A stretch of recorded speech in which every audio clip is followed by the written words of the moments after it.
but their stories are not universally true. Behavioral finance looks at the denominator, which is everybody or whoever is in the study, and makes conclusions, fractional conclusions about people's predilections. Does that make sense? You just blanked out. And we can talk about that, but that's my bias. That's my bias, and I'm going to be bringing it to the course. The course description is, uh, you're killing me, man. All right, well, the course description, if you find yourself getting lost, go back to the course description and get recentered.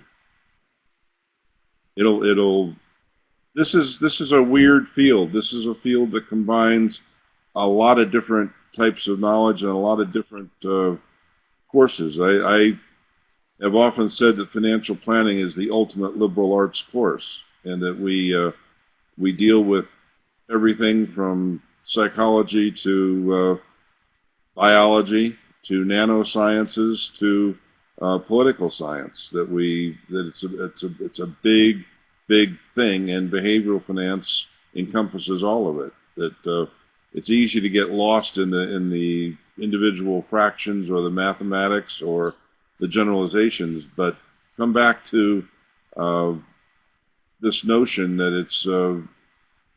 that the behavioral studies involve science and the behavioral studies involve human behaviors. So we're trying to get well versed in an ability to analyze and critically evaluate both research and practical knowledge, and remembering that these people that honor us by hiring us to deal with their issues are human beings, and they're all weird. Make sense? So we're looking for outcomes and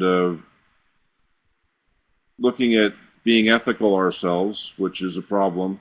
I found out 2 days ago that a past president of NAPFA, the National Association of Personal Financial Advisors, had been raided for tampering with client funds, and some $45 million.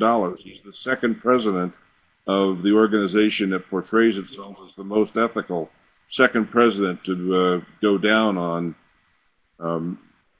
working with other people's money and taking it, or dealing with it unethically.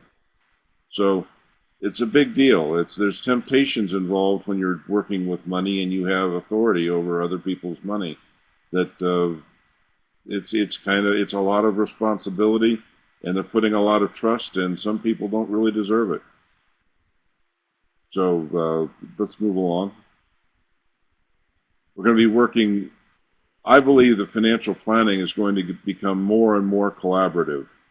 That the type of knowledge that people acquired 40 years ago when financial planning was just getting started is important, and you need to have a knowledge base, but it's so complex and so complicated. We're dealing with, I spent this afternoon with Lou Walker talking about developing financial planning handbooks for people in the aging process, people who are moving from competency to incompetency. How do you work with those people? How do you face their needs? And how do you acknowledge that you probably don't have all the skills required to deal with their issues, and it's important to develop an ability to establish a team. I'm not sure how many of you ever got a chance to see the original Mission Impossible series, but I like the opening scene where the head of the team picks out his team members for that week's ventures. That's sort of what I think financial planners are going to be doing in the next iteration, that we're going to be helping people pick out their teams, and those skills will be everything from gerontology to